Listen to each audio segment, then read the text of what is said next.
జయమునిచ్చు దేవునికి మహిమ కలుగునుగాక. ప్రియ స్నేహితులందరికీ దివ్య వాక్యోదయం. ఈనాటి పాఠ్యభాగము 1 కొరింథీ 9:24. పందెపు రంగమందు పరిగెత్తు వారందరూ పరిగెత్తుదురు గాని ఒక్కడే బహుమానము పొందునని మీకు తెలియదా? అటువలే మీరు బహుమానము పొందునట్లుగా పరుగెత్తుడి. పందెపు రంగంలో పరిగెత్తే వారిని గురించి ఇక్కడ చెప్పబడుతూ ఉంది. కొందరు పరిగెత్తాలి కాబట్టి పరిగెడతారు. బహుమానము పొందినట్లుగా పరిగెత్తుడి అని పౌలు గారు ఇక్కడ చెప్తూ ఉన్నాడు. గెలవాలని అనేకులు పరిగెత్తుతారు. కొందరు ప్రారంభంలోనే ఆగిపోతారు. వారికి ధైర్యం ఉండదు. నీతి కలిగి ఉన్న వారిని చూసి ఇతరులు భయపడతారు. కొన్నిసార్లు భక్తి లేని వారి వల్లే మనకు కూడా తెలియకుండానే మాట్లాడతాం.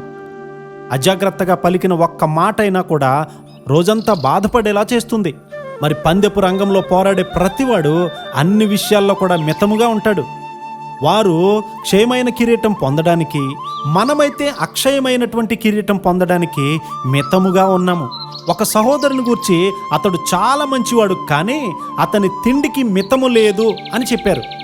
అప్పుడు నేను అతనితో తినడం అలా కాదు, సరి అయినటువంటి సమయంలో సరి అయినంత తినాలి అని చెప్పాను. పందెంలో పోరాడాలన్నా, శరీరాన్ని జయించాలన్నా నీవు అలా ఉండకూడదు. అన్ని విషయాల్లో మితముగా ఉండాలి. అది నిద్ర అయినా సరే మితముగా ఉండాల్సిందే. కొంతమంది జంతువుల వలె తినడం, జంతువుల వలె నిద్రపోవడం చేస్తారు. అలాంటి వారిని గురించి పౌలు గారు ఇక్కడ చెప్తూ ఉన్నాడు. క్షయమైనటువంటి కిరీటం కొరకు వారు తమ శరీరాలను అదుపు చేసుకుంటారు. బహ్రెయిన్ దేశంలో ఒక యవనస్తుడు, నాకు శరీరంపై జయము లేదు, త్వరగా పడిపోతుంటాను అని చెప్పాడు. అపవిత్రతకు తన శరీరాన్ని అప్పగించేశాడు. ఆ దేశంలో జరిగిన కూటాల్లో బలమైన పాపపు టొప్పుదల ఆత్మచేత పట్టబడ్డాడు.